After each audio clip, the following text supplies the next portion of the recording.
Halo, terima kasih sudah mampir ke channel aku, Wina Bercerita. Kali ini aku mau cerita tentang pengalaman aku pada saat semester akhir dan sedang PL masih menyempatkan diri untuk berani-beraninya mengikuti lomba karya ilmiah yang mana jarak dari PPL ke tempat lomba itu cukup jauh. Nah, oke, aku akan mulai dari pertama kali aku mendapatkan informasi dari media sosial dan broadcast dari grup WhatsApp. Jadi tempat sekolah ini berada di tempat sekolah PL ku ini berada di Bubul. Jadi dulu nanti barulah ke stasiun, dan saat itu aku pulang sore jadi naik kereta dari stasiun Pariaman hingga ke stasiun yang ada di Basko. Jadi aku membaca dan melihat informasi-informasi, mempertimbangkan apakah aku akan ikut lomba ini, karena menurutku saat itu adalah pertama kalinya sayembara karya ilmiah dibuka seluas-luasnya untuk daerahku sendiri, dan yang mengadakan adalah sebuah LSM yang ada di daerahku. Jadi aku searching persyaratannya, aku baca brosurnya, aku tulis, aku cari tentang apa itu karya ilmiah dan bagaimana ini bisa aku jadikan jembatan gitu, dan terutama melihat hadiahnya. Hadiah juara satu adalah 15 juta per kelompok. Tiap hari aku harus berangkat pagi sebelum jam 7 naik kereta ke tempat PL dan pulangnya malam. Jadi kalau bisa dihitung, waktu free aku adalah mulai dari jam 6 sore hingga malam hari. Aku mulai untuk menyusun strategi bagaimana caranya. Yang pertama yang aku lakukan adalah, teman-teman mungkin pernah juga merasakan bahwa ketika melihat suatu peluang, apalagi itu adalah jumlah hadiahnya juara satu 15 juta. Jadi awalnya itu gitu. Yang kedua adalah penyampaian aspirasi sebagai mahasiswa mandiri, anak kampung, anak pulauan yang kuliah di Kota Padang tanpa ada pernah mendapatkan beasiswa dari pemerintah kabupatennya sendiri gitu. Jadi hal ini adalah salah satu caraku sebagai mahasiswa mandiri untuk bertahan ataupun survive, untuk menambah uang belanja ataupun keperluan untuk di semester akhir. Memutuskan untuk mencari tim pada saat itu karena aku juga sudah mempersiapkan beberapa item-item untuk mempersiapkan dan mengatur waktu pada saat itu. Yang pertama adalah, di sini posisinya aku adalah sebagai mahasiswa PL yang mana ini adalah semester akhir. Jadi bagaimanapun caranya kuliah ataupun PL adalah menjadi prioritasku. Jadi ini tidak boleh terganggu. Yang kedua adalah aku hanya memiliki waktu untuk membuat karya ilmiah ini mulai dari jam 6. Yang ketiga adalah bagaimana caranya aku mendapat kelompok yang sepemikiran mau untuk bergerak di bidang ini, maju dan mencoba mengikuti kegiatan ini. Dalam perjalanan PPL itu, dalam perjalanan PL S1 itu, aku juga kuliah. Jadi dalam satu minggu dari hari Senin sampai hari Jumat itu ada satu hari masa libur, dan masa libur itu pada saat hari Rabu itulah waktu yang juga bisa menjadi peluang untuk bisa berdiskusi dengan kelompok, karena kuliah pagi 3 SKS. Jadi setelahnya aku bisa bertemu dengan timku gitu. Akhirnya ada beberapa teman-teman yang mau ikut dan join. Nah, dari situlah kami mulai bekerja sama, bla bla bla bla bla. Dan tiap hari pada saat itu aku masih sangat ingat sekali, tiap hari kadang ada hal yang aku korbankan. Jadi biasanya naik kereta kan gitu. Jadi kereta kan cuma 5.000 ya, 5.000 pulang balik 10.000. Ada pilihan yang mana aku bisa cepat datang ke Padang dari jam 2 pulang sekolah. Dari jam 2 pulang sekolah aku naik travel yang mana biayanya tentu lebih mahal gitu. Kalau tidak salah 15.000 sampai 20.000. Nah, hal itu aku korbankan selama 2 minggu. Minggu itu aku menyisihkan dan bahkan tidak belanja untuk biaya ongkos pulang biar bisa ketemu sama teman-teman. Lanjut, dalam perjalanan ini tentu pastinya mungkin teman-teman juga tidak bakalan percaya bahwa juga ada tantangan ataupun hal yang tidak sesuai di lapangan antar kelompok. Itu pasti ada hal-hal yang di ujung-ujung pada saat ini sudah selesai, ganti judul pembuatan ini, memberikan ide, memberikan opini, memberikan pandangan dan bagaimana sistemnya, itu sangat penuh tantangan di akhir-akhir, karena data-data yang disampaikan harus berdasarkan riset, harus berdasarkan pengalaman, dan tujuan ataupun rumusannya jelas gitu.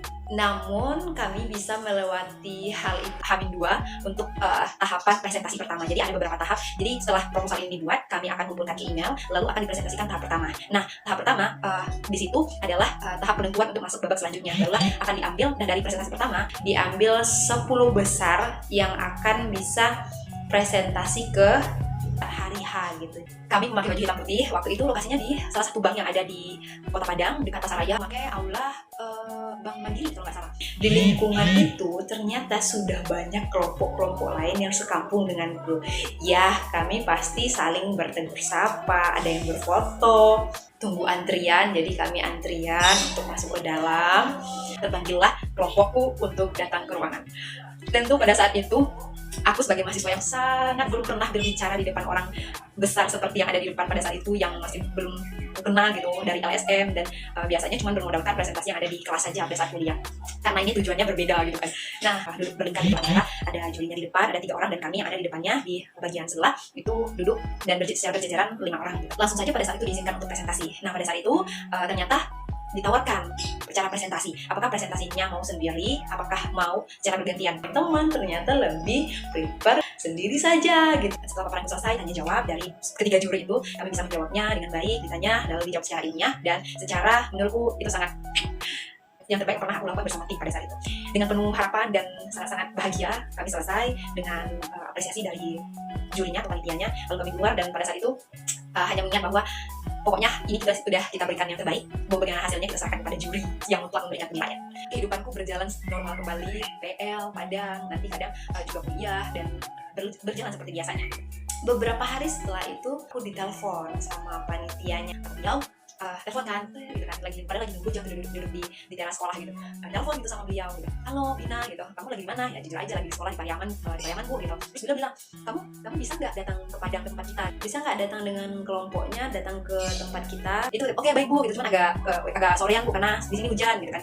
Terus oke, nggak apa-apa kata beliau. Nah, pada saat itu juga entah apa ya, kekuasaan Allah ya, ada temanku ini ternyata pergi ke Padang gitu dengan menggunakan motor.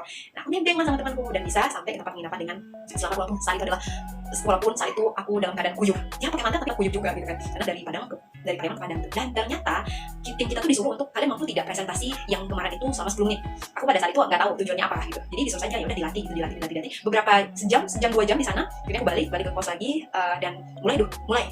Dan akhirnya mulai belajar presentasi lewat sedikit singkat lagi, tapi bisa lebih singkat tapi tetap terarah gitu, belajar. Muncullah di hari H kegiatan seminar. Jadi kegiatannya itu seminar tapi ada sayembara karya ilmiahnya juga. Dia seminar nasional tapi ada sayembara karya ilmiah yang akan dibagikan pada saat hari H. Jadi seminar dulu bersama orang-orang hebat, dan teman-teman pasti pada saat itu aku tidak menyangka bahwa sebegitu besarnya relasi LSM ini mampu mengundang A, B, C, D yang sangat berpengaruh. Datanglah hari H itu dengan penuh keyakinan, datang ke tempatnya pada saat itu di gedung STQ PGRI dengan luas yang bisa menampung. Teman-teman harus tahu pada saat itu yang datang adalah 1.700 mahasiswa yang berasal dari kabupatenku yang berada di ruangan itu. Bablas. 1.700 mahasiswa. Ternyata dan aku tidak pernah mempersiapkan diri bahwa sebanyak itu yang akan mendengarkan presentasiku dengan layar yang sangat gede gitu. Wow, selama 10 menit karya itu ditampilkan dan didengarkan oleh mahasiswa-mahasiswa lainnya, dan akhirnya konsep kegiatan itu terbaca dariku. Jadi ternyata pada saat itu langsung diumumkan gitu berapa juaranya gitu. Jadi juaranya langsung dibacakan oleh panitia. Kami tidak diizinkan turun setelah presentasi, kami tidak disuruh turun, tapi kelompok yang lain naik yang ternyata 3 terbest gitu. Jadi 3 terbest karya ilmiah itu dipanggil ke atas, cuman belum disebutkan siapa juaranya gitu. Jadi aku tidak connect bagaimana sistemnya. Ternyata pada saat pembacaan kan berjejeran tuh di depan panggung. Nah, dibacakan dari juara 3. Jadi juara 3 kelompok kami nggak kesebut, juara 2 kelompok kami nggak kesebut. Ternyata tunggu. Jadi kami pesimis, terus untuk apa kami berada di sini? Itu pikiranku, kegoblokan yang hakiki. Terus ngapain kami di sini kalau nggak disebut namanya dari juara 3 hingga juara 2? Ternyata yang disebut juara 1 adalah kelompok Wina Rizky. Pada saat itu tidak ada selebrasi sedikit pun. Ekspresiku datar pada saat itu. Jadi gini, juara 1 adalah kelompok Wina Rizky gitu kan. Langsung melihat semua mahasiswa dan begini aja gitu. Jadi langsunglah selebrasi oleh kelompok lain. Yang selebrasi itu justru teman-teman mahasiswa yang ada di depan. Jadi kayak padahal malu. Jadi pokoknya takut malu semuanya karena ada ada yang kenal gitu, melihat presentasi yang penuh dengan gagap menurutku, tapi itu adalah yang terbaik. Jadi setelah selesai itu langsunglah bagian hadiah. Yes, habis itu kami pulang dengan hati yang bahagia. Juara 1 15 juta dibagi 5. It's okay, tapi itu adalah hadiah dan pengalaman yang paling terbaik. Ikuti seminar yang ada donasi sangat banyak. Donasi bisa HP waktu itu, bisa HP, bisa laptop pada saat itu. Waktu seminar selesai, lomba selesai, ada hal yang ingin aku sampaikan di cerita ini. Yang pertama adalah ternyata kita kalau untuk memunculkan cerita dan untuk mengetahui diri kita seperti apa, kita harus mengambil dan menjemput tantangan itu sendiri. Nah, apapun nanti resikonya. Nah, kalau misalnya kemarin adalah karena hadiah, ternyata hadiah hanyalah reward. Yang paling terpenting adalah pengalaman kita pada saat itu. Bayangkan saja, belum pernah ujian skripsi, belum pernah presentasi, belum pernah ikut karya ilmiah yang langsung tingkat besar seperti itu, belum pernah. Tetapi karena mengambil kesempatan ini diwadahi oleh LSM ini, akhirnya pengalaman-pengalaman itu bisa dibagikan dan akhirnya bisa membentuk pribadi kita sendiri untuk tidak menyerah. Dan sebagai mahasiswa yang masih sebagai mahasiswa mandiri, ya pasti hal ini menjadi kesempatan gitu. Siapa yang tidak tergiur dengan hadiahnya, siapa yang tidak merasa bahwa ini adalah kesempatan gitu untuk menyampaikan aspirasi. Ya, yang kedua adalah manajemen waktu gitu. Tidak ada alasan ternyata untuk kita tidak mengambil kesempatan dengan alasan bahwa kita tidak ada waktu. Nah, pada saat itu manajemen yang harus kita lakukan adalah manajemen sebaik-baiknya tidak melanggar dari prioritas kita sebagai mahasiswa gitu. Apalagi mahasiswa akhir juga melaksanakan PL dan kuliah gitu. Dan memang capek, tapi ternyata adalah kita bisa mengenali sejauh mana kita bisa berjuang gitu. Dan akhirnya mendatangkan kesempatan-kesempatan lainnya yang bisa kita kembangkan gitu. Nah, sebagai mahasiswa kampung, menurutku aku adalah mahasiswa berasal dari kampung. Pedalaman yang sangat jauh sekali pengalamannya, yang sangat berbeda sekali itu dari mahasiswa ataupun anak-anak daerah yang masih kekurangan itu ada banyak gitu. Keterbatasan itu ada banyak pada diri kita sebagai mahasiswa yang jauh-jauh datang ke Padang gitu untuk kenapa hanya sebagai mahasiswa yang kuliah saja? Kenapa tidak menjemput berbagai macam ilmu dan mengambil banyak ilmu untuk diri kita sendiri dan untuk bisa dibagikan ke orang lain? Yang ketiga adalah kita kalau tidak, kesempatan itu tidak akan datang gitu. Kesempatan itu tidak akan datang kalau kita tidak bersiap. Nah, kalau kita pertamanya adalah bersiap dengan menjemput, dengan menggali potensi diri kita sendiri, maka ketika ada kesempatan kita dapat mengambilnya gitu. Nih, ini jadi prinsip gue juga nih. Kesempatan itu saya tidak percaya kepada keberuntungan, karena keberuntungan adalah ketika kesempatan bertemu dengan kemampuan. Tapi memang benar.